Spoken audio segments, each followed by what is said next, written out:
Hi, I'm Carrie. Welcome to my channel. Today's video is about decks that never or hardly ever see the light of day in my collection. I've had some of these decks anywhere from 1 to 3 years, and they have either never been used or used very briefly, and then I haven't touched them since.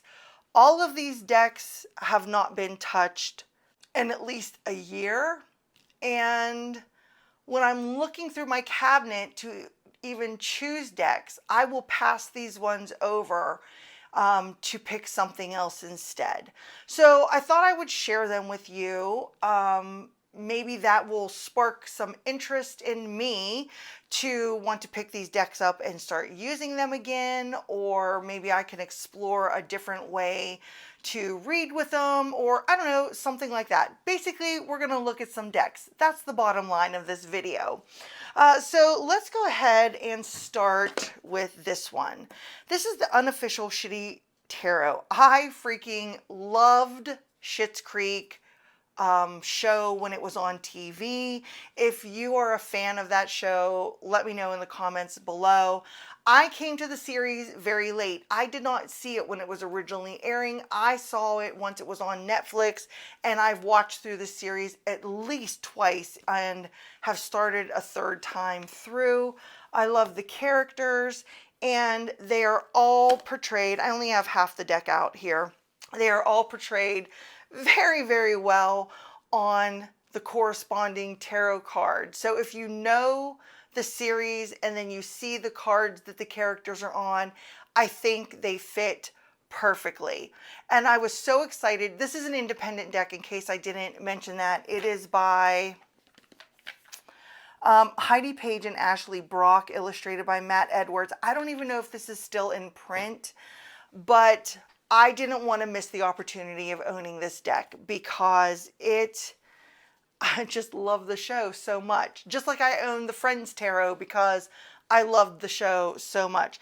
This is the perfect tower card if I ever saw one. This is the very first episode where they're coming in.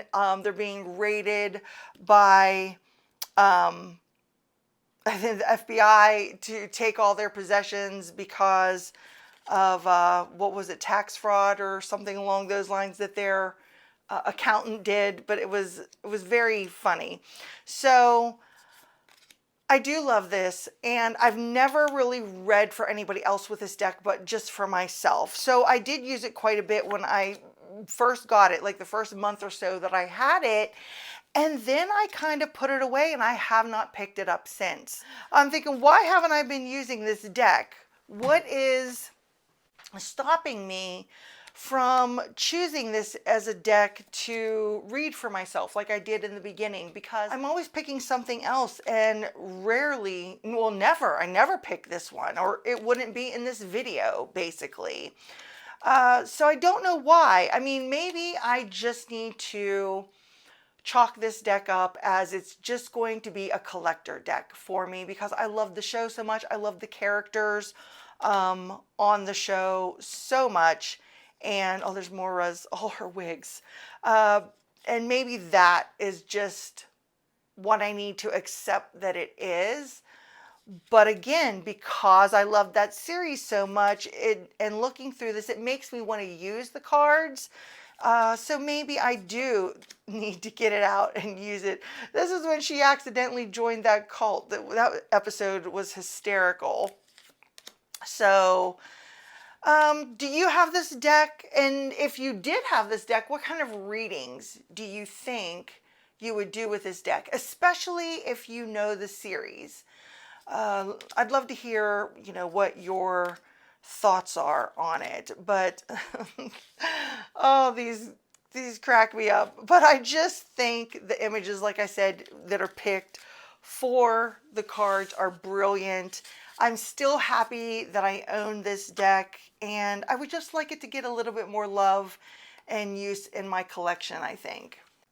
But I will tell you this, I cannot stand that there is no thumb holes, nothing on the side of this box, because sometimes I really have to shake this box in order to get it opened. So that's the only complaint I have about this deck. So the next deck I'm going to talk about is a mass market. This is Cat Tarot by Lo Scarabeo.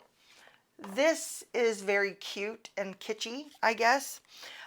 Basically, it is cats all put into, I think the creator called it like hero type scenarios, but it's famous people, famous scenes from movies, famous people in history, that sort of thing.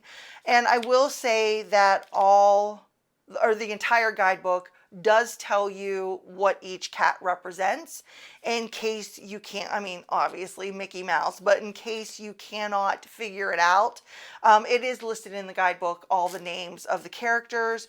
So, you know, this is Frodo, is that right? Lord of the Rings. So it does tell you, because there's someone here that I did not recognize at first until I read the name, and then I got it. But I maybe used this for one reading, maybe two. I don't even remember what those readings were. This is Barbara Streisand. And I don't know. I don't know why I don't pull it out and use it. Maybe because it is too on the kitschy side of the spectrum. And maybe that's what my issue is, of why I never think, oh yeah, this is the deck to pull out and use for such and such reading.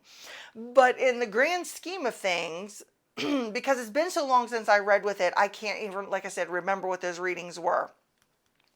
I wonder if it would be interesting if the characters on the card, if their energy would somehow play a role or come through or something like that in the general meanings of the reading. I mean, that's something to think about also. Oh, I don't remember who this is or this person is.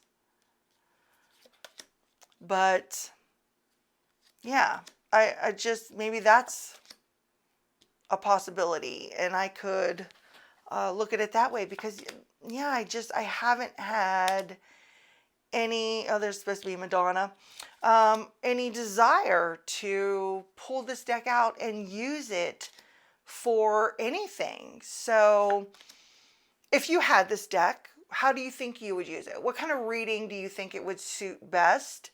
If you do already have this deck, what are you using it for? Because I would be curious to know.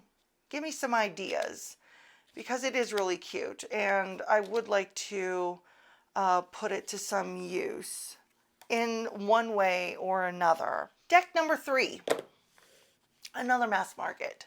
Tinsel Town Tarot, a deck by 50s Vintage Dame, put out by Smith Street Gifts. This is the same company that put out the Friends Tarot, which I believe is out of print, and the Golden Girls Tarot, which I also think that one's out of print. I might be wrong, but this was mass market.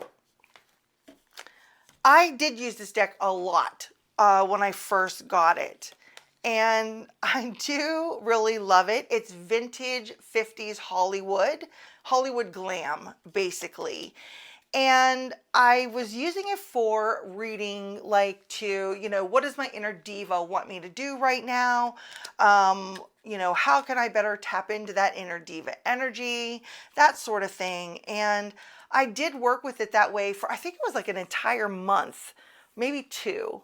And I had fun reading with it. I like the images on it.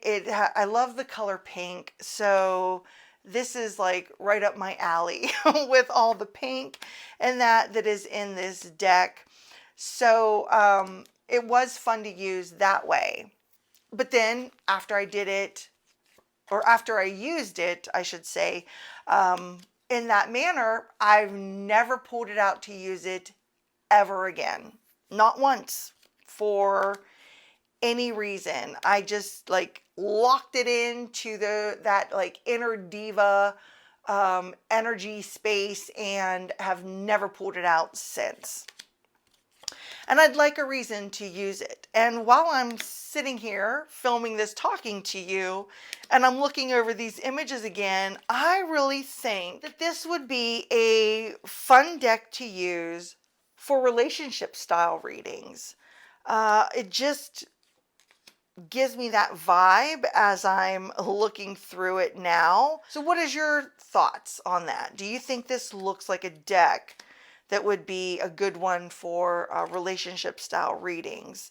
I don't know. I just love it. I love the images on it. And this is a deck that I never hear anybody talking about on TarotTube. Even when I bought it, I saw one video and one video only, and I've never heard another thing about it since. Nothing at all. If you have it, I'd really be curious to know, because I haven't seen anybody say that they own this Tinsel Town tarot deck. And if you do have it, let me know how you're using it. Give me some ideas. But I really think I might start pulling this one for relationship readings. It just like all of a sudden dawned on me. 2 decks left and then we will be done. So the next deck I'm going to talk about is the Tarot of the Enchanted Garden. This is another Lo Scarabeo deck by Rosanna Paula. How this whole deck ended up coming into my collection was I was wanting the Mind's Eye Tarot, and I'd watched several walkthroughs on the Mind's Eye Tarot. While it was loved initially when people were doing walkthroughs of it, some of the things I had heard about the Mind's Eye Tarot was that it kind of fell flat or whatever during readings. So then that made me hesitate a little bit about picking that tarot up. So when Llewellyn was running one of their sales, and I had just seen only one walkthrough of this deck, very briefly, really. I thought, well, you know, what's it going to hurt? I'll pick this one up instead of getting the Mind's Eye Tarot.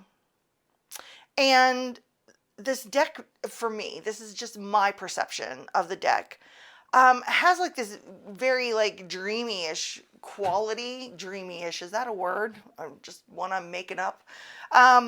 Quality to it when I first looked through it. Here's my problem with it. Some of the images are very hard to distinguish what is happening on the card. I mean, like initially I didn't even see a face here in the Tower card, and the top's coming off, or maybe that's the crown that's normally like on the Tower and the RWS decks. I think this is a person. It's just some of the cards are very difficult to distinguish what is happening. Like this is very easy to see that this is the, I believe this is the Queen of Swords. I don't think this is the King. I can't remember the difference right there. But okay, here, the Judgment card. This Judgment card is so hard. I mean, you could see, I guess there's a person, this is, I think, the trumpet, but I could barely make out that there's characters down here below.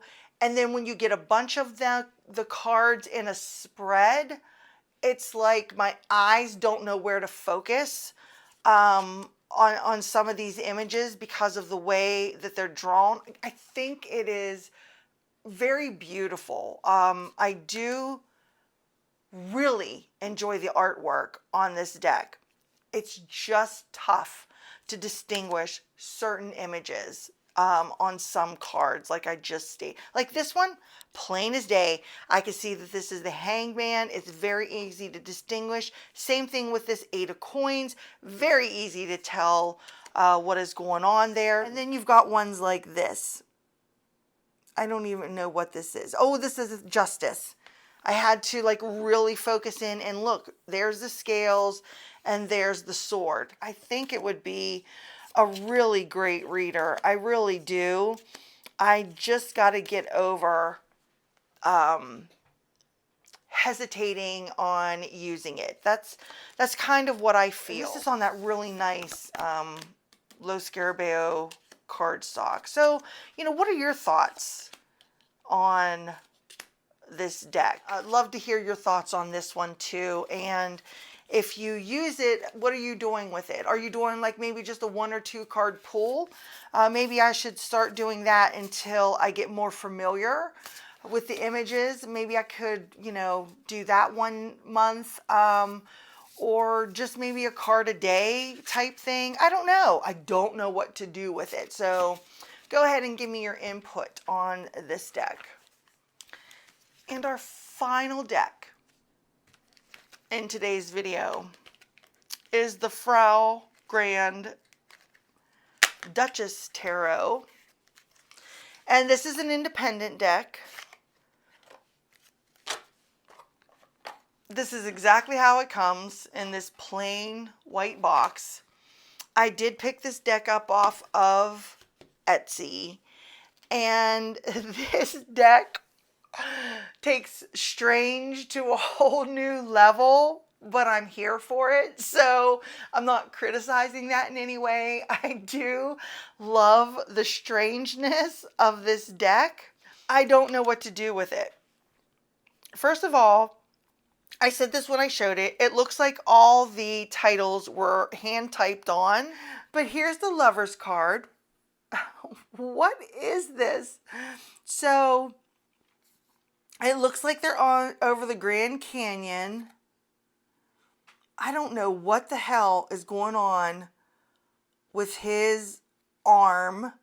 I don't know what is the deal with his arm. Hopefully I can zoom in further for you. And then he's on this Wrigley Spearmint Gum. What is this? What does it mean? And then I am the one that chose it. It's not like it was bought for me. I actually chose it. There's no, wait, is there a guidebook with this? I can't remember. Oh, wait. Yeah, but it's just the basic meanings. It says absolutely nothing about the images on the cards. Nothing whatsoever. So here we have the Hangman over, oh God, over like dinner. I don't know. Oh my gosh. It's so funny and weird that it's, I think, so far on the strange side that I have not figured out. I haven't figured out how to use it. Okay, this Hermit, I totally vibe with this Hermit card. I don't know what this is. Are these red leaves here? And this is the Pope card. I don't know. We're going to put that there. I get the Hermit. I get the Tower. I get the Devil. Okay, so what's this Temperance? All black and white. And you're sitting on this giraffe pouring water into what? Because there's nothing else there. I don't get that one. Death, yes, kind of. The Moon, I don't know, that's a maybe. The Star, Page, Knight, Queen of Wands. Okay, I guess kind of. King. Okay, so here's the Ten of Wands. Okay, I could see the burden, her thinking about it. I get that one. It's just some of these are just, I don't know. They make like, okay, here's the Eight of Wands. What is this? What is happening? What's this giant D? What does that mean? With the Eight of Wands, what is that? Your drive? Are these waffles? What is that? Jelly? I don't understand. I don't think this deck can be read for me personally as a tarot deck. I don't see it. This deck, I really feel like I would have to pull it out and just use it intuitively from the images, because I just don't think that I'm really going to connect to it in any way as a tarot, period. I'm just not. There's enough space on the white space here on each card that if I did choose to use it as like an oracle deck, something along those lines, that I could probably write very small in here, maybe a keyword. Okay, here we go. We have the Ace of Swords, and it's a pitted olive. Looks like it's wrapped in bacon with a toothpick and the hat. Oh, I don't even know what to say. I don't know what to say about it. It's so strange. It's so very, very strange. I did get it super cheap. I mean, it was dirt cheap. It was on sale and everything when I picked it up. And like I said, I think the images, some of them were very funny and strange, and I like that about it. I'm not criticizing it at all, but I'm gonna have to find, I think, a different way to work with this deck. Would love your ideas and suggestions about working with this deck. Okay, here's the Four of Wands. Four of Wands. We got the scuba dude. Oh my God.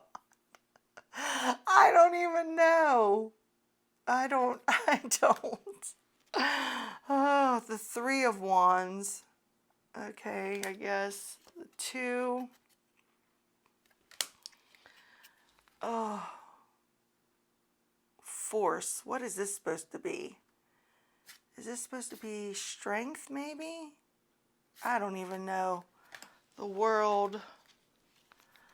The Eight of Cups.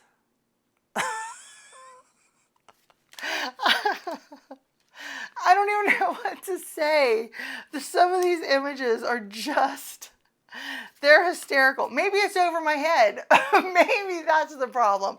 Maybe this tarot deck is over my head, and I'm not going to be one to, you know, blow smoke and pretend that it's not. So anyway, that is my last deck that never sees the light of day in my collection, or rarely. I can't wait to hear your thoughts or input on this deck, or ideas of what to do with the Grand Duchess here, because she needs some love and she needs some help for sure. I would love to know. So, did you have any of those decks that I showed today? I've asked a million times to leave your comments below and let me know what you're doing with them, or ideas that you may have. Thanks so much for hanging out with me today. I really appreciate you being here. If you like it, give it a thumbs up. And until I see you next time, bye.